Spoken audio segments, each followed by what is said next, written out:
Hello दोस्तों, crime case study channel पे आपका हार्दिक स्वागत है। दोस्तों, हम अपनी वीडियो में जो भी केस लेकर आते हैं उन केस के माध्यम से क्रिमिनल साइकोलॉजी को समझाना तथा मेंटल डिसऑर्डर्स के बारे में लोगों को जागरूक करना हमारे चैनल का उद्देश्य है। हमारी वीडियो थोड़ी लंबी हो सकती है क्योंकि हम केस के सभी फैक्ट्स को सामने लाने की पूरी कोशिश करते हैं, इसलिए पेशेंस रखें और लास्ट तक बने रहें। और अगर अभी तक आपने हमारे चैनल को सब्सक्राइब नहीं किया है तो कृपया चैनल को सब्सक्राइब करें। आज का हमारा केस है अमेरिका की एक लड़की इजाबेला गुजमान का। मासूम सी दिखने वाली 18 साल की ये लड़की आखिर कैसे बनी एक साइको किलर, जिसने अपनी ही मां पर चाकुओं से 151 बार हमला कर उन्हें मौत के घाट उतार दिया। सोशल मीडिया एक ऐसा प्लेटफॉर्म जहां जो जैसा दिखता है वैसा ही बिकता है। टिकटॉक, जो कि बहुत ज्यादा ब्यूटी सेंट्रिक ऐप है, वहां पर कई बार गुड लुकिंग क्रिमिनल को बिना उनका क्राइम देखे हुए बहुत ज्यादा प्यार मिल जाता है। कुछ ऐसा ही इजाबेला गुजमान के केस में भी हुआ। 2013 में ईजा ने 18 साल की उम्र में अपनी ही मां का मर्डर कर दिया था और पुलिस जब उनको इन्वेस्टिगेशन के दौरान ट्रायल के लिए कोर्ट हाउस लेकर जा रही थी तो किसी ने ईजा की वीडियो बना ली। इसमें ईजा कैमरे को देखकर काफी क्यूट फेशियल एक्सप्रेशन बना रही थी। बाद में ये वीडियो किसी ने टिकटॉक पर डाल दी, जो कि टिकटॉक पर काफी वायरल हो गई। ईजा के मासूम चेहरे को देखकर काफी लोग ईजा के सपोर्ट में आ गए थे। वहीं दूसरी ओर ईजा की मां के बारे में जाने बिना सोशल मीडिया पर उनको काफी ब्लेम किया जा रहा था। लोग ये तक कह रहे थे कि ईजा की मां को ऐसी ही मौत मिलनी चाहिए थी। अब सोचने वाली बात ये है कि इतने सेंसिटिव एंड क्रिटिकल केस के पीछे इतना बड़ा मजाक लोग कैसे बना सकते हैं, जहां एक औरत को उसकी ही बेटी द्वारा चाकुओं से गोद गोद कर बड़ी बेरहमी से मार दिया गया। वही पब्लिक सिर्फ ईजा की ब्यूटी देखकर उसके फेवर में आ रही थी। ये केस एक तरह से लोगों के लिए मजाक बनकर रह गया था। सोशल मीडिया पर काफी सपोर्ट मिलने की वजह से ईजा को आगे चलकर अपने केस में काफी फायदा हुआ। ईजा ने अपनी मां का मर्डर क्यों किया? मर्डर करने के बावजूद भी ईजा को कोई सजा क्यों नहीं मिली? उसके पीछे क्या कारण थे? आइए इस केस के सभी पहलुओं पर एक नजर डालते हैं। ईजा का जन्म 9 जून 1995 को अमेरिका में कोलोराडो के अरोरा शहर में हुआ था। ईजा की मां का नाम युन मी होई तथा पिता का नाम रॉबर्ट था। दोनों अपनी बेटी ईजा से बहुत प्यार करते थे। उन्होंने अपने स्टूडियो का नाम भी इजाबेला के नाम पर रखा था। बाद में 1999 में दोनों का तलाक हो गया, जिसमें ईजा की कस्टडी उसकी मां को मिली। ईजा की मां अपनी बेटी ईजा का पूरा ध्यान रखती थी। वो एक अच्छी मां के सारे फर्ज निभाती थी। ईजा की मां जॉब पर एक्स्ट्रा वर्क करके 12-12 घंटे की नौकरी करती थी ताकि वो अपनी बेटी की सभी डिमांड को पूरा कर सके। लेकिन ईजा का झुकाव अपने पिता की तरफ ज्यादा था। वो अपनी मां से नफरत करती थी क्योंकि ईजा को लगता था कि उसकी मां के तलाक लेने की वजह से आज वो अपने पापा से दूर हो गई है। बाद में ईजा की मां ने दूसरी शादी कर ली और अब ईजा अपनी मां तथा सौतेले पिता रियान हो के साथ रहती थी। ईजा अपनी मां तथा सौतेले पिता को बिल्कुल भी पसंद नहीं करती थी। वो अक्सर उन दोनों के साथ लड़ती रहती थी। ईजा स्वभाव से काफी जिद्दी, चिड़चिड़ी और एग्रेसिव थी। जब उसकी कोई बात नहीं मानी जाती तो वो पूरा घर सिर पर उठा लेती थी, चीजों को तोड़ने फोड़ने लगती थी। ईजा को स्कूल जाना बिल्कुल भी पसंद नहीं था। जब वो 18 साल की हुई तथा 12th क्लास में थी तब उसने स्कूल जाना छोड़ दिया। ईजा के पेरेंट्स ने ईजा को समझाने की बहुत कोशिश की, लेकिन ईजा ने अपने पेरेंट्स की एक भी बात नहीं मानी। ये घटना 26 अगस्त 2013 की है, जब ईजा की मां युनमी हुए अपना काम खत्म करके स्टूडियो से वापस घर लौट रही थी तो उन्होंने देखा कि एक लड़का उनके घर की खिड़की से कूदकर भाग रहा है। जब ईजा की मां ने ईजा से इस बारे में पूछा तो ईजा ने कुछ नहीं बताया, बल्कि अपनी मां से ही लड़ाई करने लगी। उस दिन ईजा की मां समझ गई कि पड़ोसी उसकी लड़की के बारे में सही कहते थे। एक बार पड़ोसियों ने ईजा की मां को बताया था कि ईजा जब घर पर कोई नहीं होता तो अक्सर अलग अलग लड़कों को अपने घर पर बुलाती है और जब उसकी मां या उसके पापा घर में एंटर करते हैं तो वो लड़के खिड़की के रास्ते बाहर भाग जाते हैं। आज जब ईजा की मां ने खुद अपनी आंखों से देखा तो उन्हें पड़ोसियों की बात पर यकीन हुआ। ईजा की मां ने इस पर अपनी बेटी को समझाने की बहुत कोशिश की कि वो ये सब ना करे, परंतु ईजा ये सुनकर काफी गुस्सा हो गई और उसने गुस्से में आकर अपनी ही मां पर थूक दिया। बढ़ती लड़ाई को देखकर ईजा के सौतेले पिता रियान ने पुलिस को इन्फॉर्म किया।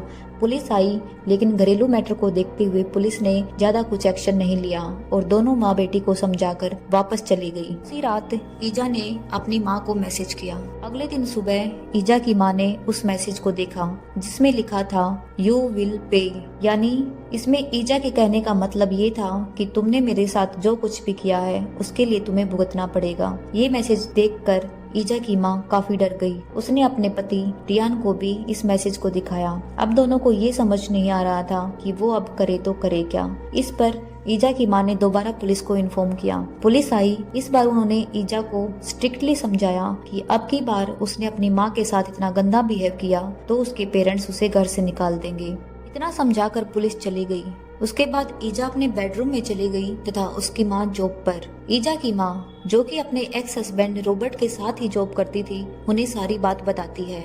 रॉबर्ट ईजा को समझाने घर आते हैं, परंतु ईजा उनसे कुछ नहीं कहती और चुपचाप एक जगह देखती रहती है। समझाने के बाद रॉबर्ट वापस चले जाते हैं। रात को ईजा की माँ घर पर 9:30 बजे के आसपास आती है तो वो ईजा के बारे में पूछती है। इस पर रियान कहते हैं कि थोड़ी देर पहले उन्होंने ईजा को किचन में देखा था। ये सुनकर ईजा की माँ बाथरूम में फर्स्ट फ्लोर पर नहाने चली जाती है और रियान डिनर करने लगता है। उसके थोड़ी देर बाद रियान को ऊपर से दम दम की आवाज तथा युनमी होए के जोर जोर से चिल्लाने की आवाज सुनाई देती है। जब रियान ऊपर जाता है तो देखता है कि बाथरूम का दरवाजा खुला था। जब रियान अंदर जाने की कोशिश करता है तो ईजा पूरा जोर लगाकर दरवाजा अंदर से लॉक कर लेती है। रियान ने दरवाजे को खोलने की पूरी कोशिश की, परंतु दरवाजा नहीं खुला। इस पर रियान भागकर नीचे गया। उसने फोन उठाया और पुलिस को कॉल किया। उसने पुलिस को सारी बात बताई। उसके बाद रियान वापस ऊपर गया। उसने देखा कि दरवाजे के नीचे से काफी खून बह रहा था। तभी उसे अपनी वाइफ के जोर से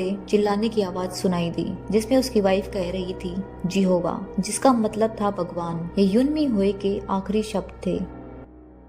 थोड़ी देर बाद बाथरूम का दरवाजा खुला और ईजा बाहर निकली।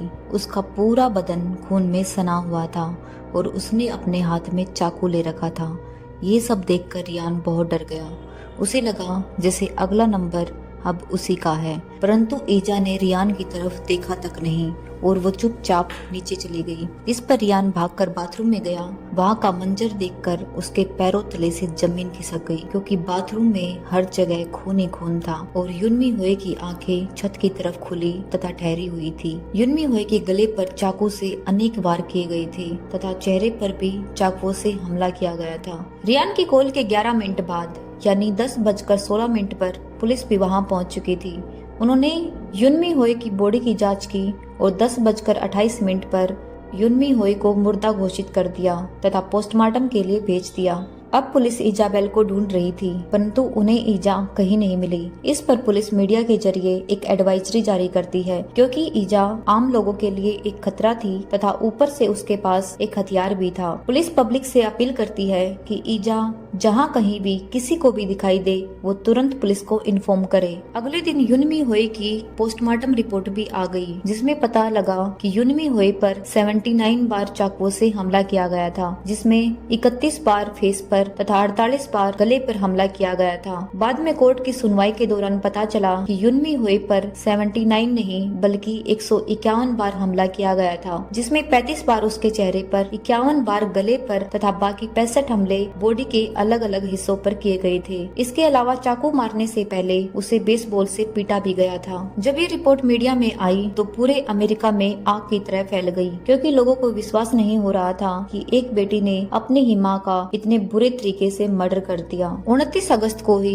11:30 पर पुलिस के पास एक गुमनाम कॉल आती है। खबर मिलते ही पुलिस उस एड्रेस पर पहुंचती है। वहाँ पुलिस को एक लड़की खूनी कपड़ों में दिखाई देती है। पुलिस वाले समझ जाते हैं कि ये लड़की ईजा ही है। इस पर एक पुलिस वाला सादे कपड़ों में ईजा से उसका नाम तथा एड्रेस पूछता है। इस पर ईजा अपना गलत नाम और एड्रेस बताती है। जब पुलिस वाला उसकी यानी ईजा की ही आईडी ईजा को दिखाता है तो ईजा कहती है कि ये लड़की कोई और है, मैं ईजा नहीं हूँ, हमारी तो बस आपस में शक्ल मिलती है। ये कहकर ईजा वहाँ से भागने की कोशिश करने लगती है, परंतु तभी सभी पुलिस वाले ईजा को चारों ओर से घेर लेते हैं। पुलिस ने ईजा पर 1st डिग्री मर्डर के चार्ज लगाए और उसे जेल भेज दिया। इसके एक हफ्ते बाद 5 सितंबर 2013 की सुबह ईजा को कोर्ट हाउस में पेश होना था। पुलिस जब ईजा को लेकर कोर्ट में पहुंचे तो ईजा मीडिया को देखकर अजीब अजीब से फेस एक्सप्रेशन बना रही थी, जिसमें वो क्यूट बनने की कोशिश कर रही थी। यही वो वीडियो थी जो 2020 में जाकर टिकटॉक पर वायरल हुई, जिसको देखकर काफी पब्लिक ईजा के सपोर्ट में आई थी। कोर्ट ने ईजा पर मर्डर तथा वायलेंस के चार्ज लगाए थे। ईजा के हिनियस क्राइम को देखते हुए ये तय था कि उसे मौत की ही सजा सुनाई जाएगी। परंतु जैसे ही कोर्ट में सुनवाई शुरू हुई, ईजा के वकील ने जज के सामने डॉक्टर रिचर्ड पाउंड्स की एक रिपोर्ट पेश की, जिसमें ये साफ साफ लिखा था कि इजाबेला की दिमागी हालत ठीक नहीं थी और वो पैरानॉइड स्किज़ोफ्रेनिया नाम की दिमागी बीमारी से जूझ रही थी। आइए इस केस में आगे बढ़ने से पहले ये समझते हैं कि पैरानॉइड स्किज़ोफ्रेनिया क्या है। पैरानॉइड स्किज़ोफ्रेनिया एक मानसिक बीमारी है। यह स्किज़ोफ्रेनिया डिसऑर्डर की एक टाइप है। पैरानॉइड जिसका मतलब है शक करना, यानी शक वाला स्किज़ोफ्रेनिया। पैरानॉइड स्किज़ोफ्रेनिया के मेन सिम्टम है डिल्यूजन्स एंड हेलुसिनेशंस। डिल्यूजन्स जिसका मतलब है एक गलत पक्की सोच। इसमें पेशेंट अपने दिमाग में काफी गलत बिलीफ बना लेता है। पेशेंट अक्सर दूसरों पर शक करता है। पेशेंट के घर वाले जब उसके शक को दूर करने की कोशिश करते हैं तो वो इसमें कामयाब नहीं हो पाते। इसका कारण ये है कि बेशक पेशेंट के सामने ठोस सबूत भी पेश कर दिए जाए, परंतु पेशेंट को अपनी ही सोच सही लगती है और वह उन सबूतों पर भी यकीन नहीं करता। ऐसा वो जानबूझकर नहीं करता, बल्कि इस डिसऑर्डर की वजह से उसकी दिमागी कंडीशन ऐसी हो जाती है जिसमें वो सही तरीके से सोच नहीं पाता। उसकी रीजनिंग एबिलिटी यानी चीजों को तर्क के बेस पर सोचने की क्षमता खत्म हो जाती है। वो सही डिसीजन नहीं ले पाता। पेशेंट कई तरह के भ्रम महसूस करता है। जैसे पेशेंट को लगता है कि लोग उसको देखकर उसके बारे में ही बात कर रहे हैं, उसकी तरफ इशारा कर रहे हैं। पेशेंट को लगता है कि कोई उसे जान से मारना चाहता है। पूरी दुनिया उसके खिलाफ हो गई है। पुलिस उसके पीछे पड़ी है। उसके घर वाले भी मिले हुए हैं, डॉक्टर भी मिले हुए हैं। पेशेंट को लगता है कि डॉक्टर उसे ऐसी दवाई देंगे जिसमें जहर होगा और मैं मर जाऊंगा। इस डिसऑर्डर में पेशेंट खुद को काफी पावरफुल भी समझता है। उसे लगता है कि उसने कोई बड़ा काम किया है जिससे उसके ऊपर रिसर्च चल रही है। हेलुसिनेशंस जिसका मतलब होता है ऐसी चीजें महसूस होना जो कि रियलिटी में है ही नहीं। इसमें पेशेंट को आवाजें सुनाई देती हैं। इसमें थॉट इको सेल्फ भी होती है, जिसका मतलब है अपने ही मन के विचार सुनाई देना। इसमें पेशेंट को लगता है कि कोई शक्ति उसके साथ जुड़ी हुई है, उससे बात करती है, उसे गाइड करती है, बट रियलिटी में ये उसके खुद के थॉट होते हैं। जब पेशेंट को आवाजें सुनाई देती हैं और वो ये बात जब दूसरों को बताता है और दूसरे जब मना कर देते हैं कि उन्हें कोई भी आवाज सुनाई नहीं दे रही है, तो पेशेंट को लगता है कि सब मिले हुए हैं और उसके खिलाफ षड्यंत्र रच रहे हैं। जबकि इस डिसऑर्डर में ये आवाजें सिर्फ पेशेंट खुद महसूस कर रहा होता है। रियलिटी में इन आवाजों का कोई भी वजूद नहीं होता। पैरानॉइड स्किज़ोफ्रेनिया वाले पेशेंट दूसरों के वर्बल कमेंट्स को लेकर काफी सेंसिटिव होते हैं। हमें उनके साथ पूरी सावधानी से अपने शब्दों का इस्तेमाल करना चाहिए, क्योंकि अक्सर ये पेशेंट छोटी सी बात को दिल पर लगा लेते हैं और हाइपर हो जाते हैं। और जब ये हाइपर हो जाते हैं तो किसी की जान भी ले सकते हैं, जैसा कि इजाबेल वाले केस में हुआ, जिसमें ईजा ने अपनी मानसिक बीमारी के कारण अपनी ही मां को मार दिया। इस केस में रिचर्ड पाउंड्स, जो कि विटनेस के तौर पर सामने आए, वो एक साइकेट्रिस्ट डॉक्टर थे। उन्होंने ईजा की बीमारी को सही ठहराया और बताया कि जिस वक्त ईजा अपनी मां का मर्डर कर रही थी, उसे पता ही नहीं था कि वो अपनी मां को मार रही है, बल्कि उसे लगा था कि वो सिसीरिया नाम की औरत को मार रही है, जिसके अक्सर उसे सपने आते हैं, और अगर वो ऐसा नहीं करती तो पूरी दुनिया तबाह हो जाती। कोर्ट के जज ने सारी रिपोर्ट्स और दलीलें देखने के बाद फैसला सुनाया। उस फैसले में उन्होंने ईजा को कोई भी सजा नहीं सुनाई और उसे कोलार्डो के मेंटल हेल्थ इंस्टीट्यूट में भेज दिया और कहा कि ईजा खुद के लिए तथा समाज के लिए एक खतरा है। जब तक ईजा पूरी तरीके से ठीक नहीं हो जाती तब तक वह वही रहेगी। अब ईजा को ठीक होने में चाहे 1 साल लगे या फिर पूरी जिंदगी। ईजा लगभग 6-7 सालों तक मेंटल हेल्थ इंस्टीट्यूट में ही रही, वही उसका इलाज चलता रहा। नवम्बर 2020 में जब ईजा 25 साल की हुई तो उसने मीडिया में एक इंटरव्यू दिया। इंटरव्यू में उसने मीडिया को बताया कि उसके पेरेंट्स उसके साथ काफी बुरा बर्ताव करते थे, वे उसके साथ मारपीट भी करते थे। परंतु जब पुलिस ने इस बारे में इन्वेस्टिगेशन की तो ऐसी कोई भी बात सामने नहीं आई। इसका मतलब ये था कि ईजा या तो झूठ बोल रही थी या फिर वो ऐसा पास्ट में रही मेंटल इलनेस की वजह से कह रही थी। इस इंटरव्यू में ईजा ने रिक्वेस्ट की कि अब उसे मेंटल हेल्थ इंस्टीट्यूट से बाहर निकाला जाना चाहिए, क्योंकि अब वो पूरी तरीके से ठीक है तथा समाज को अब उससे कोई खतरा नहीं है। जब मीडिया में उसका ये इंटरव्यू आया तो टिकटॉक पर उसकी 7 साल पुरानी वीडियो वायरल होना शुरू हो गई, जिसमें वो काफी क्यूट फेशियल एक्सप्रेशन बना रही थी। लोग बिना सोचे समझे ईजा के फेवर में आ रहे थे, वो भी सिर्फ उसके मासूम चेहरे और ब्यूटी के कारण। सोशल मीडिया आज किस हद तक हमारी लाइफ पर असर डालता है ये उसमें क्लियर हो गया जब ईजा को सोशल मीडिया का ज्यादा सपोर्ट मिलने की वजह से पब्लिक उनके फेवर में आई और अगले ही साल अनुसार जून 2021 में मेंटल हेल्थ इंस्टीट्यूट से इस शर्त पर ईजा को छुट्टी दे दी गई कि वो लगातार डॉक्टर से थेरेपी लेती रहेगी। ऐसी और वीडियो देखने के लिए दोस्तों हमारे चैनल को सब्सक्राइब करें। Thank you.